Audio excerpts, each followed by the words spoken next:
माझं नाव लक्ष्मीबाई बाबूजी सोनवणे. मी लिमगाववरून आली, बारागाव पिंपरी. इकडे उपचार करायला दवाखाना आम्हाला माहिती झाला म्हणून आली.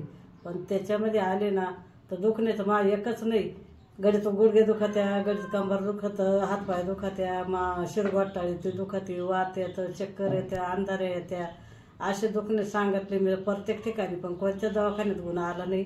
इडगाव बारगाव पिंपरीला दवाखाना झाला आहे, आम्हाला कळालं म्हणून आलो. तेवढे उपचाराने 6-7 दिवसातच मला फरक पडला आहे.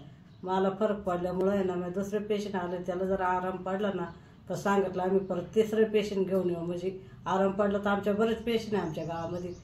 पण मला पडलं आहे ना, मी दुसरं आणलं त्याला पडलं म्हणजे तिसरं येणारच आहे. पण आम्हाला पुढं नाव गुण पडता इडंच गुण आला आहे.